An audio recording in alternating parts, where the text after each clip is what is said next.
تعال معايا اقول لك توقعات لتشكيل النادي الاهلي قدام انتر ميامي.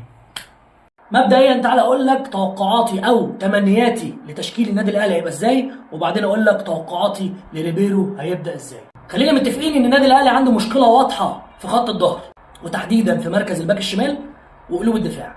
الباك الشمال ومن بعد علي معلول فالدنيا ضلمه هجوميا ودفاعيا. نفس الشيء في قلوب الدفاع من بعد رحيل محمد عبد المنعم ومؤخرا رامي ربيعه، وخط الدفاع الاهلي بيعمل كوارث، وعلى مستوى التقييم مش احسن حاجه. فمن وجهه نظري ولو بايدي هلعب ب 3-5-2 وتتحول ل 3-4-3 في الحاله الهجوميه. هي دي هتكون افضل تشكيله للعناصر اللي موجوده في النادي الاهلي دلوقتي. لحظه لحظه لحظه، لسه ما اشتركتش في القناه؟ اشترك في القناه واعمل لايك للفيديو عشان يوصلك كل جديد اول باول. وهيبقى جول كيبر محمد الشناوي لما له من خبره كبيره في المنافسات وفي البطولات اللي زي دي. حمدي فتحي هيبقى صمام امان وليبرو في منتصف السرد باكين، وعلى يمينه ياسر ابراهيم، وعلى شماله رمضان بيركهام اللي قدم مستوى كويس جدا قدام باتشوكا المكسيكي.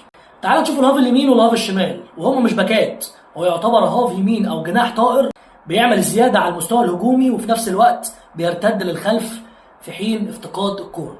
لو اتكلمنا عن الناحيه اليمين فانت عندك تقريبا 3 أو 4 اختيارات: محمد هاني، طاهر محمد طاهر، احمد السيد زيزو، وممكن حسين الشحات.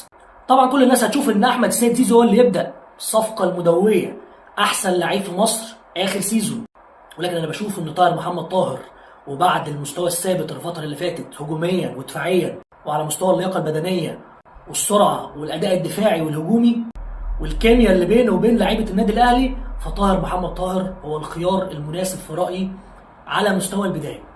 وزيزو ممكن يبقى تبديله كويسه على مستوى الجناح اليمين او الجناح الشمال او اللعيب نمره 8 في نص الملعب، حسب بقى مجريات اللقاء وحسب اللي هيشوفه ريبيرو. ناحيه الشمال قولا واحدا محمود تريزيجيه، ومش هنتكلم كتير.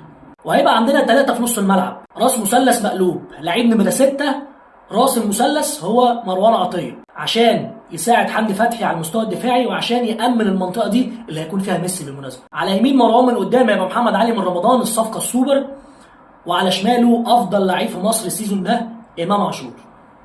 2 لعيبه مهاجمين، اشرف بن شرقي شادو سترايكر، مهاجم متاخر حر في الملعب سواء يزيد مع تريزيجيه على المستوى الشمال او مع طاهر على المستوى اليمين، ومهاجم صريح وسام ابو علي.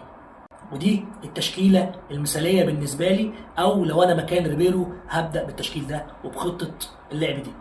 طيب اركن بقى توقعاتي وطموحاتي واحلامي على جنب، لان ده مش هيحصل اعتقد بنسبه 95% من قراءتي للي الراجل لعب بيه في ماتش باتشوكا ومن فكر الراجل اللي انا شايفه. فالراجل هيلعب 4-3-3.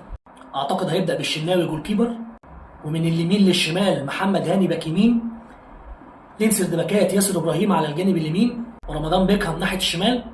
باك ليفت اعتقد كوكا اللي هيبدا او كريم الدبيس، بس اعتقد كوكا.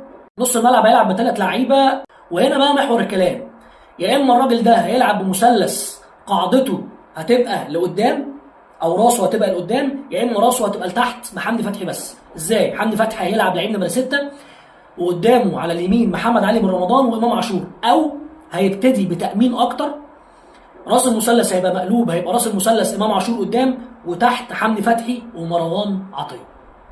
وهيلعب ب3 في الهجوم. على اليمين انا مصمم انه هيبدا بطاهر محمد طاهر، وعلى الشمال محمود تريزيجيه، وخط الهجوم هيبقى وسام ابو علي. وربنا يستر يا عم ريبيرو وما توريناش تشكيله ثالثه غير اللي احنا قلناها دي خالص. وسيبك مني ومن ريبيرو وقول لي توقعاتك انت للتشكيل المناسب للنادي الاهلي قدام انتر ميامي، اكتب لي في التعليقات.